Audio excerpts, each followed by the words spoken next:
مولانا طارق جمیل صاحب فرماتے ہیں، اپنی ایک کارگزاری سناتے ہیں، کہا اردن کے اندر ہمارا جانا ہوا، کہا پہلے بھی گئے ایک مرتبہ مستورات کی جماعت کے ساتھ،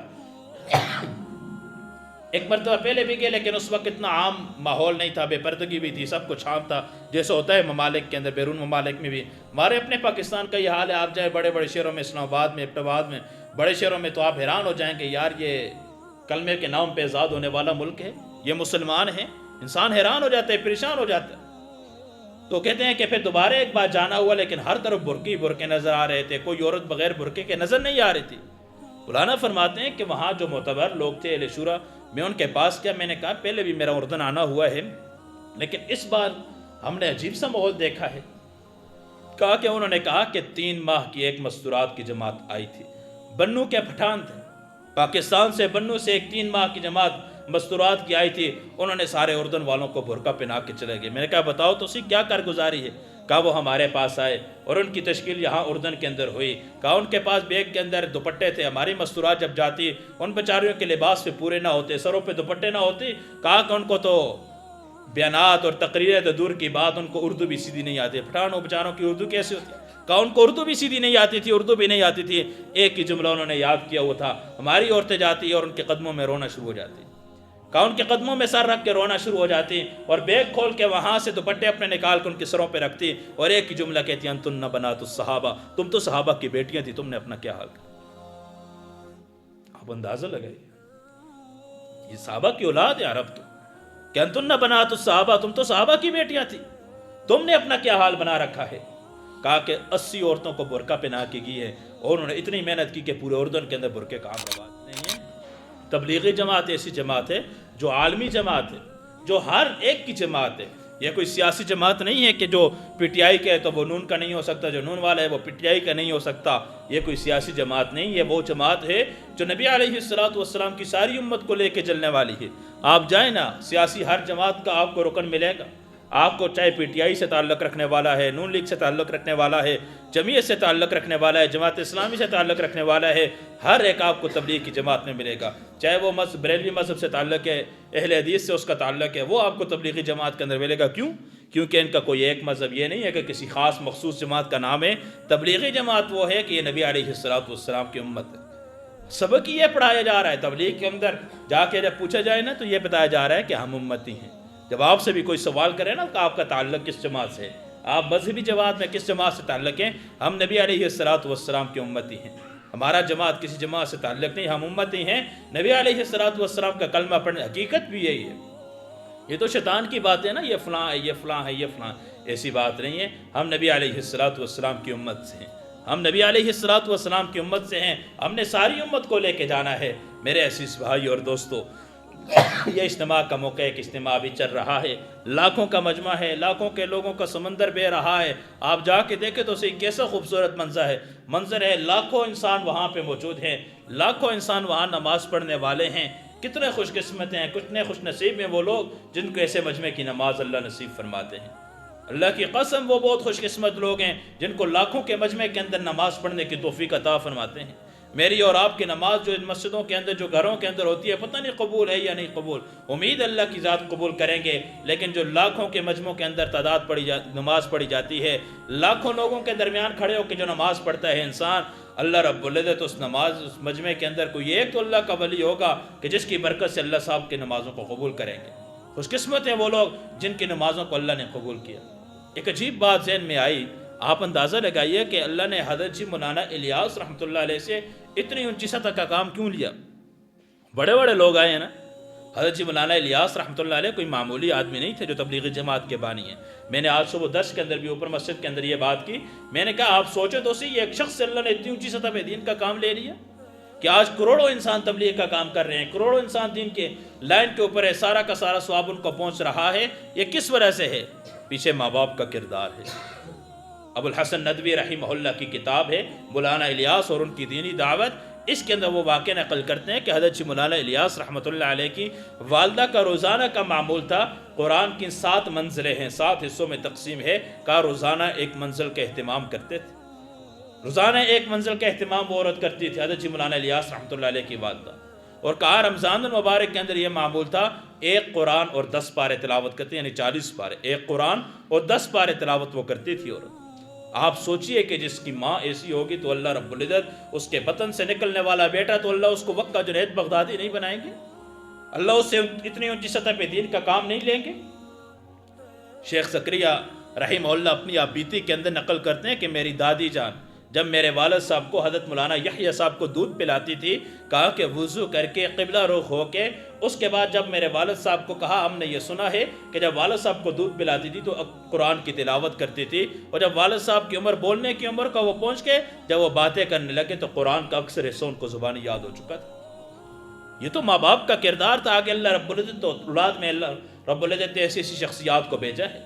ایسے نہیں ہے ہم سوچیں کہ ہمارے بیٹے وقت کی جنید بغدادی بن جائیں، ہماری بیٹیاں وقت کی رابعہ بصریہ بن جائیں اور اپنی زندگی اپنی خواہشات اور مرضی کے مطابق گزاریں اور جیسے جی چاہے زندگی گزاریں اور تمنائیں اتنی اونچی اونچی رکھیں، اللہ کی قسم ایسا نہیں ہوگا، اللہ کی قسم ایسا نہیں ہوگا۔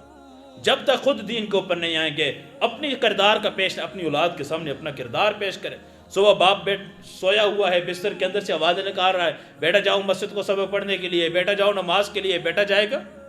جب باپ خود اٹھے گا، وضو کرے گا، پھر بیٹے پہ آواز دے گا تو پھر بیٹے کو اوپر اثر بھی کرے گی وہ آواز۔ اس لیے اپنا کردار پیش کرے کہ ایسا کردار ہمارا ہونا چاہیے کہ ہماری اولاد ہمیں دیکھ کے سبق حاصل کرے، ہماری اولاد ہمیں دیکھ کے سبق حاصل کرے۔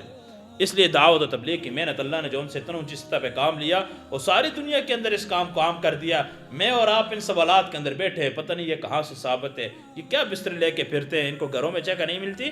آپ جائیں، ایسے ایسے لوگ بیٹھے ہوئے ہیں، ایسے ایسے لوگ ہیں دین کا کام کرنے والے کہ آپ حیران ہو جائیں گے کہ اللہ نے دنیاوی اعتبار سے اللہ نے ان کو کتنے اونچا مقام اور مرتبہ دیا ہے، لیکن وہ بستر وہ پھٹی پرانی چٹائی کے اوپر مسجد کے اندر لیٹے ہوئے ہیں۔ کس لیے؟ اللہ کی رضا کے لیے۔ اللہ کی رضا کے لیے کام ایسے ہے، کیا مردوں کے اندر کیا عورتوں کے اندر اس کام نے تبدیلی لائی ہے۔ امریکہ کی ایک جماعت کی کارگزاری سناتا ہوں۔ چلے کے لیے امریکہ سے مستورات کی ایک جماعت آتی ہے، آ کے کراچی ایئرپورٹ پہ اترتی ہے، اور ظاہر ہے وہ نئے نئے اسلام میں داخل ہوئی تھی وہ عورتیں، اور آ کے جیسے ایئرپورٹ پہ اترتی ہیں اور اس کے بعد جیسے ہوتا ہے ایئرپورٹ سے نکلنے کے لیے پاسپورٹ چیک کیا جاتا ہے، تو یہ انہوں نے برقع پہنا ہوا تھا اور یہ اس لائن میں کھڑی تھی، تو آگے جو چیک کرنے والا تھا وہ مرد تھا، وہ چیک کر رہا تھا پاسپورٹ۔ اس نے کہا اپنا برقع اوپر کر دو، ہم آپ کو دیکھیں کہ واقعی آپ ہی ہو پاسپورٹ والی کون ہو۔ اس نے کہا کہ نہیں، اپنا چہرہ تو نہیں دکھا سکتی، ہم اپنا چہرہ نہیں دکھا سکتے۔ تو وہ مذاق کے طور پہ، استہزاء کے طور پہ وہ مرد ہنسا۔ اس نے کہا بڑی ایمان والی آئی، بڑا کلمہ پڑھنے والی مسلمان آئی، یہ جتنی عورتیں نظر آ رہی ہیں جن کے جسموں پہ لباس پہ پورا نہیں ہے، سروں پہ دوپٹہ بھی نہیں، یہ بھی تو کلمہ پڑھنے والی ہیں، یہ بھی تو مسلمان ہیں۔ کہا وہ امریکہ کی عورتیں، ان کی آنکھوں میں آنسو آ گئے، ان کی زبان کے جملے تھے کہ ہمارے لیے آئیڈیل یہ عورتیں نہیں ہیں، ہمارے لیے آئیڈیل اماں جان حضرت فاطمہ رضی اللہ تعالیٰ عنہ ہے، ہمارے لیے نمونہ اماں جان حضرت فاطمہ رضی اللہ تعالیٰ عنہ ہے۔ ہم نے ان کو دیکھنا ہے جن کے بارے میں شاہ عبدالحق محدث دہلوی لکھتے ہیں قیامت کا دن ہوگا، حشر کا میدان قائم ہوگا، اللہ پل صراط کو قائم کریں گے، منادی اعلان کرے گا، سارے انبیاء، سارے صحابہ، سارے رسول، سارے تابعین، تبع تابعین، علماء، مشائخ اپنی نگاہوں کو جھکا دو، محمد کی بیٹی فاطمہ پل صراط سے گزرنے والی ہے۔ کہ ہمارے لیے نمونہ وہ ہے، ہم نے اس کو دیکھ کے چلنا ہے جس کے قدموں کی خاک کے اوپر بھی غیر محرم کی نگاہ نہیں پڑی، ہم نے تو ان کو دیکھ کے چلنا ہے۔ کہا ٹھیک ہے، دوسری لائن پہ چلی جاؤ، جہاں لڑکی تھی، عورت تھی، اب یہ جیسے کہ پاسپورٹ فوراً کر کے نقاب اوپر کر کے فوراً نیچے کر دیا، کہا ہم تو عورتیں ہیں، ہم سے کیوں پردہ؟ کہا کہ جس عورت پہ غیر محرم کی نگاہ پڑے، جس کے بالوں پہ غیر محرم کی نگاہ پڑے، ہمیں شریعت نے یہ سکھایا ہے، ہمیں دین نے سکھایا کہ اس عورت سے بھی پردہ کرو کہ اس کو پر اللہ کی لعنت برس رہی ہے۔ آپ اندازہ لگائیے، یہ ابھی ابھی مسلمان ہونے والی عورتیں، یہ ابھی ابھی کلمہ پڑھ کے دائرہ اسلام میں داخل ہونے والی عورتیں ہیں، اور ایمان کس سطح پہ چلا گیا ہے۔ کہا جی دعوت تبلیغ کی محنت، اس سے ہوتا کیا ہے؟ تبلیغیوں نے آج تک کیا کیا ہے؟ کیا ان کی محنت ہے؟ کتنے لوگوں کی زندگیاں تبدیل ہوگی، کتنے لوگ اسلام میں داخل ہو۔ مولانا طارق جمیل صاحب فرماتے ہیں، اپنی ایک کارگزاری سناتے ہیں، کہا اردن کے اندر ہمارا جانا ہوا، کہا پہلے بھی کہ ایک مرتبہ مستورات کی جماعت کے ساتھ،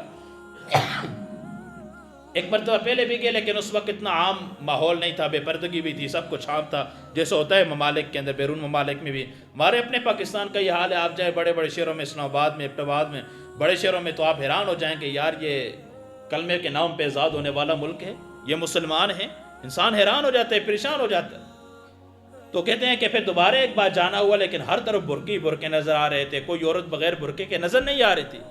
مولانا فرماتے ہیں کہ وہاں جو معتبر لوگ تھے اہل شورا، میں ان کے پاس کیا، میں نے کہا پہلے بھی میرا اردن آنا ہوا ہے، لیکن اس بار ہم نے عجیب سا ماحول دیکھا ہے. کہا کہ انہوں نے کہا کہ 3 ماہ کی ایک مستورات کی جماعت آئی تھی. بنو کے پٹھان تھے پاکستان سے، بنو سے ایک 3 ماہ کی جماعت مستورات کی آئی تھی. انہوں نے سارے اردن والوں کو برقع پہنا کے چلے گئے. میں نے کہا بتاؤ تو اسی کیا کارگزاری ہے؟ کہا وہ ہمارے پاس آئے اور ان کی تشکیل یہاں اردن کے اندر ہوئی. کہا ان کے پاس بیگ کے اندر دوپٹے تھے. ہماری مستورات جب جاتی ان بیچاریوں کے لباس پہ پورے نہ ہوتے، سروں پہ دوپٹے نہ ہوتے. کہا کہ ان کو تو بیانات اور تقریریں تو دور کی بات، ان کو اردو بھی سیدھی نہیں آتی. پٹھانوں بیچاروں کی اردو کیسے ہوتی؟ کہا ان کو اردو بھی سیدھی نہیں آتی تھی، اردو بھی نہیں آتی تھی. ایک ہی جملہ انہوں نے یاد کیا، وہ تھا ہماری عورتیں جاتی اور ان کے قدموں میں رونا شروع ہو جاتی. کہا ان کے قدموں میں سر رکھ کے رونا شروع ہو جاتی اور بیگ کھول کے وہاں سے دوپٹے اپنے نکال کے ان کے سروں پہ رکھتی اور ایک ہی جملہ کہتی انتن بنات الصحابہ، تم تو صحابہ کی بیٹیاں تھی، تم نے اپنا کیا حال کیا. اب اندازہ لگے یہ صحابہ کی اولاد ہے عرب تو، کہ انتن بنات الصحابہ، تم تو صحابہ کی بیٹیاں تھی، تم نے اپنا کیا حال بنا رکھا ہے. کہا کہ 80 عورتوں کو برقع پہنا کے گئی ہے اور انہوں نے اتنی محنت کی کہ پورے اردن کے اندر برقعے کا عام رواج ہو چکا ہے. آج دیکھیں کیا تبلیغ کا کام کیا ہے، ان تبلیغ والوں نے کیا ہی کیا ہے، کتنے لوگوں کی زندگیاں تبدیل کر دی. مولانا کہتے ہیں کہ ایک مرتبہ جانا ہوا، واپس آئے. کہا امریکہ ہماری جماعت تھی، جب امریکہ سے ہم واپس آ رہے تھے مستورات کی جماعت تھی. کہا وہ جتنی مستورات جن کے گھروں میں ہماری مستورات ٹھہری ہوئی تھی سارے کی ساری ایئرپورٹ کے اوپر آئی اور کتنے ہمارے ہاتھوں پہ کلمہ پڑھ کے اسلام میں داخل ہوئی. کہا کہ رونے لگی ہماری مستورات سے مل کے کہ ابھی ہمیں روشنی نظر آئی تھی، ابھی ہم نے کچھ دیکھا تھا، ابھی آپ ہمیں چھوڑ کے جا رہے ہیں، ہم دوبارہ دیروں میں چلے جائیں گے. اللہ کی قسم اللہ نے ایک کام دیا، حق اور سچ کیا ہے. اللہ کی 100% اس کام کے ساتھ مدد ہے. اس کام کے ساتھ چپک جائیں، اللہ رب العزت بہت آگے لے کے چلے جائیں گے، بہت آگے ہمیں لے کے چلے جائیں گے. اللہ کی غیبی مدد تو دیکھیے اس کام والوں کے ساتھ، ان کام والوں کے ساتھ اللہ کی مدد تو دیکھیے. افریقہ کے اندر میں سال میں چل رہا تھا، میں ایک جماعت کی نصرت کے لیے گئے، سال میں پیدل چلنے والے. تو انہوں نے ایک ہمیں عجیب سی کارگزاری سنائی، بات ختم کرتا ہوں.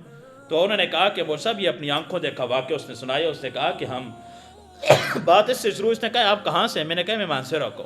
اس نے کہا کہ ایک جماعت تھی، میرا دوست تھا اس جماعت کے اندر، ان کے جو امیر تھے وہ عالم دین تھے اور وہ مانسہرہ کے رہنے والے تھے اور ان کی پیدل ساتھ افریقہ جماعت، افریقہ کے ملک کے اندر جنگلوں کے اندر ان کی تشکیل تھی. کہا کہ وہ میرا دوست کہنے لگا کہ ہماری جب وہاں جماعت گئی تو ہمیں ایک رخ یہاں سے رائم والوں نے دیا تھا کہ آپ نے اس رخ پہ کام کرنا ہے. جب وہاں کے افریقہ والوں کے سامنے انہوں نے کہا کہ اس رخ پہ کام ہمیں ملا ہے، انہوں نے کہا یہ تو جنگل کا رخ ہے اور اتنا مشکل رخ ہے، درندے ہیں، شیر ہیں، آپ کو کھا لیں گے، آپ اس راستے